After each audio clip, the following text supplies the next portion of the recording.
جہاں ذکر حبیب ہوتا ہے وہاں خود خدا بھی قریب ہوتا ہے، جہاں ذکر حبیب ہوتا ہے وہاں خود خدا بھی قریب ہوتا ہے، ان کی محفلوں میں بیٹھنے والا خوش نصیب ہوتا ہے۔ رب کائنات نے اپنا پورا قرآن اپنے پیارے حبیب جناب محمد صلی اللہ علیہ وسلم کی شان میں نازل فرما دیا۔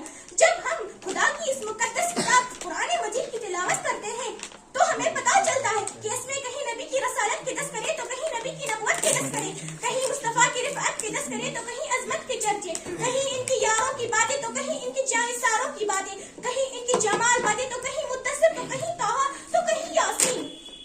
اللہ تعالیٰ نے اپنا پورا قرآن اپنے پیارے حبیب صلی اللہ علیہ وسلم کی شان اور عظمت میں نازل فرما دیا۔ اسی لیے تو شاعر کہتا ہے، نگاہ عشق مستی میں وہی اول وہی آخر، نگاہ عشق مستی میں وہی اول وہی آخر، وہی قرآن وہی فرقان وہی یاسین وہی طٰہٰ۔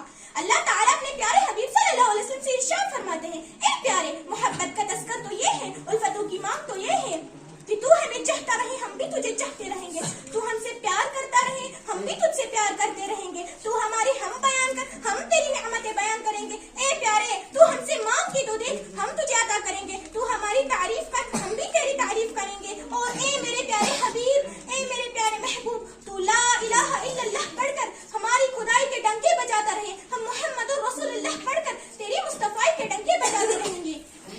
ایمان کی بنیاد کلمہ ہے جسے ہم سبھی لوگ پڑھتے ہیں، لا الہ الا اللہ محمد رسول اللہ صلی اللہ۔ اگر کوئی شخص صرف لا الہ الا اللہ پڑھتا ہے اور محمد رسول اللہ نہیں پڑھتا تو کیا اس کا ایمان مکمل ہوگا؟ نہیں، ہرگز نہیں، اس کا ایمان نامکمل ہوگا۔ معلوم ہوا کہ جس طرح کلمے کے بغیر ایمان نامکمل ہے، اسی طرح محمد رسول اللہ کے بغیر بھی کلمہ نامکمل ہے۔ اگر کوئی شخص صرف اللہ اکبر اشہد ان لا الہ الا اللہ حی علی الصلاۃ حی علی الفلاح کہتا ہے تو کیا اس کی اذان مکمل ہوگی؟ نہیں، ہرگز نہیں، اس کی اذان مکمل نہیں ہوگی۔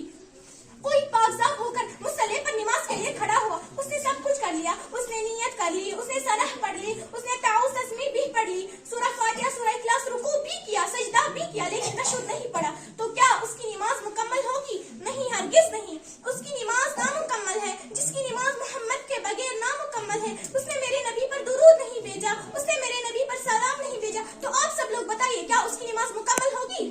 بالکل نہیں، اس کا ایمان ہی نامکمل ہے۔ معلوم ہوا کہ اللہ تعالیٰ اپنے پیارے حبیب صلی اللہ علیہ وسلم سے ارشاد فرماتے ہیں، اے پیارے، محبت کا تذکر تو یہ ہے، الفتوں کی مانگ تو یہ ہے، جہاں جہاں میرا ذکر ہوگا وہاں وہاں تیرا ذکر ہوگا، قبر میں پہلے میرا ذکر ہوگا پھر تیرا ذکر ہوگا، اذان میں پہلے میرا ذکر ہوگا پھر تیرا ذکر ہوگا، کلمے میں پہلے میرا ذکر ہوگا پھر تیرا ذکر ہوگا، حشر میں پہلے میرا ذکر ہوگا پھر تیرا ذکر ہوگا۔ اے میرے پیارے، جہاں جہاں میری خدائی کے تذکرے ہوں گے وہاں وہاں تیری مصطفیٰ کے تذکرے ہوں گے۔ میں اپنی تقریر کا اہتمام کچھ ان الفاظوں میں کرنا چاہوں گی کہ جنون عشق سے تو خدا بھی بچنا